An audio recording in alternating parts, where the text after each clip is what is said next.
വിഷു കഴിഞ്ഞാൽ കണ്ണൂർ മാവിലാക്കാവിൽ പിന്നെ അടിയുടെ പൂരമാണ്. ചേരിതിരിഞ്ഞു നടക്കുന്ന അടിയിൽ ഒരു നാട് മുഴുവൻ പങ്കാളികളാകും. അമ്പലപ്പറമ്പിൽ നടക്കുന്ന വെറുമടിയല്ല ഇത്. മാവിലാക്കാവിലെ അടിയുത്സവത്തിന് തലമുറകളോളം പഴക്കമുണ്ട്.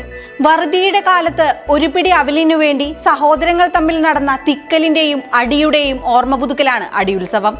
കേരളത്തിൽ തന്നെ അപൂർവമായാണ് ഒരു ക്ഷേത്രോത്സവ ആചാരത്തിന്റെ ഭാഗമായി ചേരിതിരിഞ്ഞ് അടികൂടൽ നടക്കുന്നത്.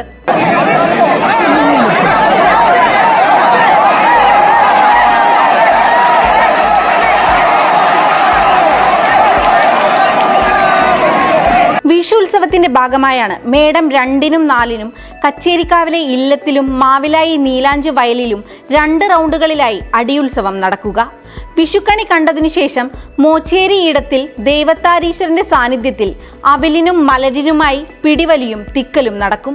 അടുത്ത ദിവസമാണ് കച്ചേരിക്കാവിൽ ആദ്യ റൗണ്ട് അടി. മൂത്ത കുറുവാടിലും ഇളയ കുറുവാടിലുമായി തിരിഞ്ഞാണ് അടി നടക്കുന്നത്.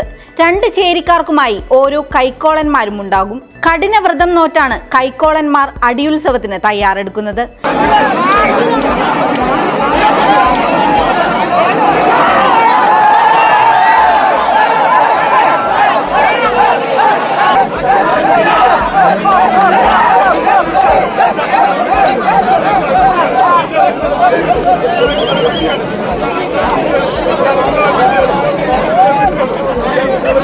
ക്ഷേത്രം ഊരാളരിൽ ഒരാളായ മാവിലായി വലിയ വീട്ടിൽക്കാരനവരുടെ സാന്നിധ്യത്തിൽ മാവിലായി കാവിലെ അവകാശി കുടുംബങ്ങളിലെ ചെറുബാല്യക്കാരാണ് കൈക്കോളന്മാരെ ചുമലിലേറ്റുന്നത്.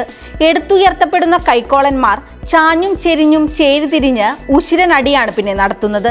സന്ധ്യയോടെ തുടങ്ങുന്ന അടിയുത്സവം രാത്രി വരെ നീളും. ഇതിന് തുടർച്ചയായിട്ടാണ് നീലാഞ്ചിറയിൽ 2ാം റൗണ്ട് അടി നടക്കുന്നത്. അടിയുത്സവത്തിന് പിന്നിലുള്ള ഐതിഹ്യവും ഏറെ കൗതുകകരമാണ്. കച്ചേരിയില്ലത്തെ തമ്പുരാൻ നൽകിയ അവിൽക്കൂടിനായി സഹോദരങ്ങൾ ദൈവത്താറീശ്വരന്റെ മുന്നിൽ തല്ലുകൂടിയതിന്റെ ഓർമ്മ പുതുക്കലാണ് അടിയുത്സവമായി ആചരിക്കപ്പെടുന്നത്. മാവിലായി വലിയ വീട്ടിൽ കാരണവർ അടി നിർത്താൻ ആവശ്യപ്പെടുന്നതോടെയാണ് അടിയുത്സവം സമാപിക്കുക.